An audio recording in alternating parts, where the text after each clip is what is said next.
Hello students, I am Sri Prakash Avasthi from Harimaya International School, online classes. Dear students, आज हम आपको 10th class में English literature में first flight के अंतर्गत चैप्टर ग्लिम्पसेस ऑफ इंडिया के विषय में पढ़ाएंगे।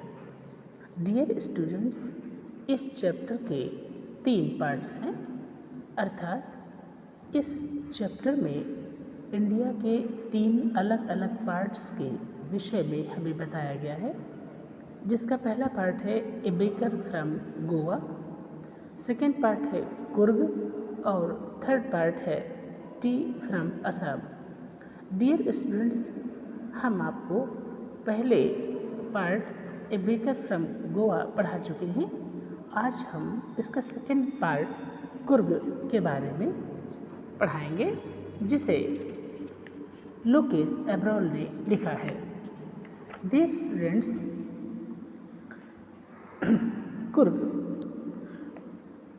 Coorg is coffee country famous for its rainforests and spices.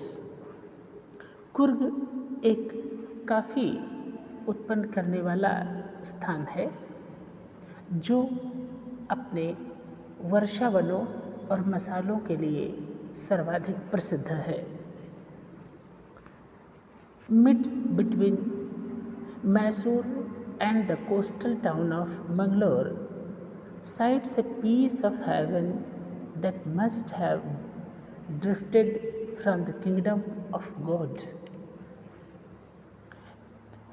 Mysore और तटीय शहर मंगलौर के बीच में एक बहुत छोटा सा स्थान है। निश्चित रूप से ये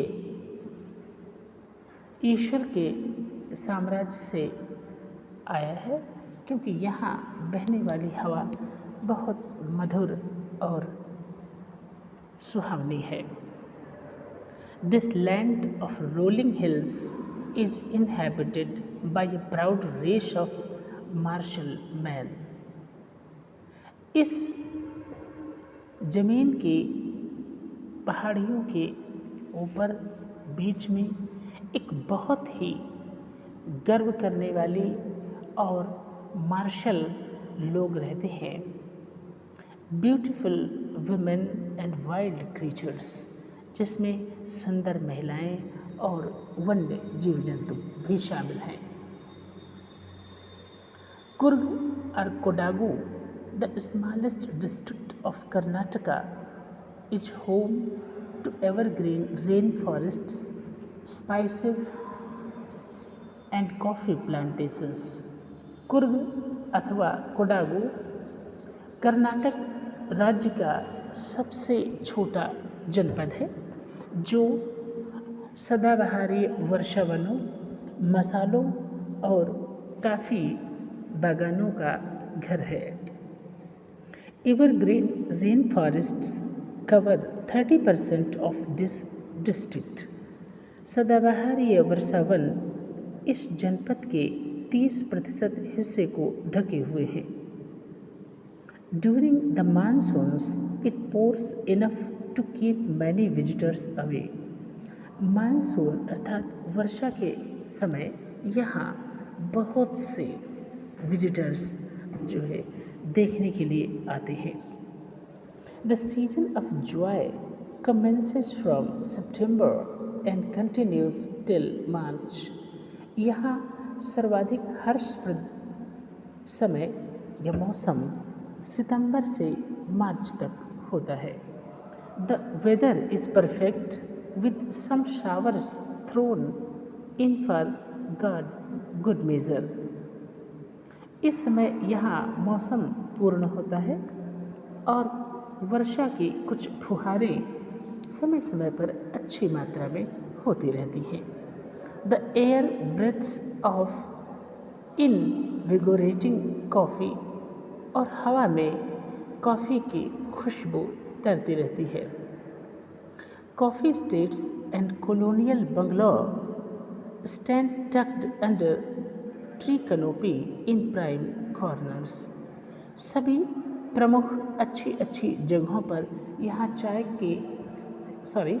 कॉफ़ी के स्टेट्स हैं और औपनिवेशिक काल के बंगले सभी स्थानों पर दिखाई देते हैं। The fiercely dependent people of Kurg are possibly of Greek or Arabic descent. स्पष्ट रूप से स्वतंत्र लोग यहाँ के कुर्ग के जो आज़ाद लोग हैं वो संभवतः यूनान के या अरब के वंशज हैं। As one story goes, a part of Alexander's army moved south along the coast and settled here when return became impractical. इस विषय में बहुत सी कहानियाँ हैं, जिनमें से एक कहानी है कि जब अलेक्जेंडर यानी सिकंदर की सेना दक्षिण की ओर बढ़कर कोस्ट की तरफ चली गई, तब वापस जाते समय उनका लौटना असंभव हो गया और वे यहीं बस गए।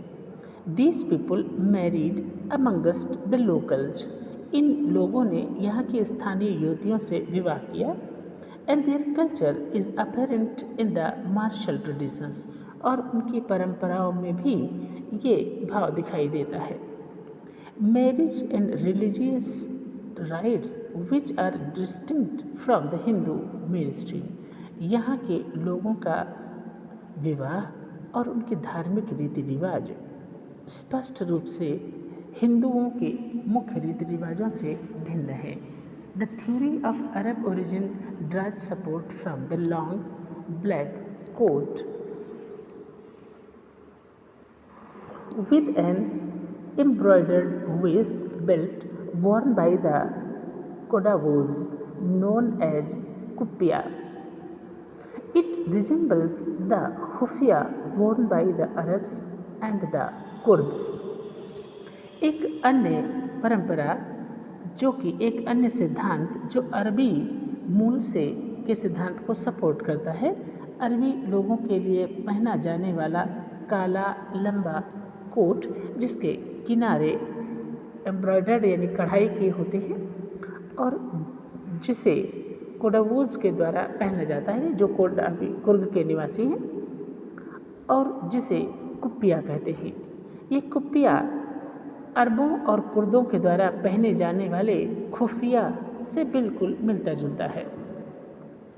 कुर्गी homes have a tradition of hospitality and they are more than willing to recount numerous tales of valor related to their sons and fathers. एक कुर्गी घर सदैव मेहमानों के स्वागत के लिए तैयार रहता है।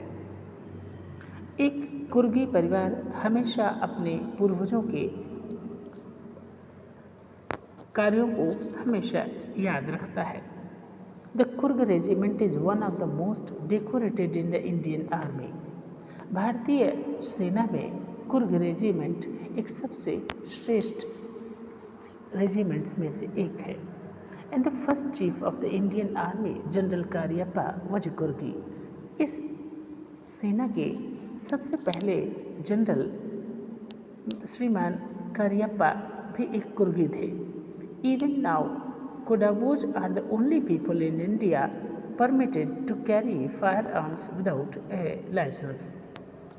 और आज भी पूरे भारतवर्ष में एकमात्र कोडावी लोग ही ऐसे लोग हैं जिन्हें बिना लाइसेंस के कहीं भी आने जाने की और हथियार ले जाने या रखने की परमिशन है। डियर स्टूडेंट्स, आज का वीडियो हम यहीं समाप्त कर रहे हैं। हम इसके अगले भाग की चर्चा नेक्स्ट पार्ट में करेंगे। Thank you.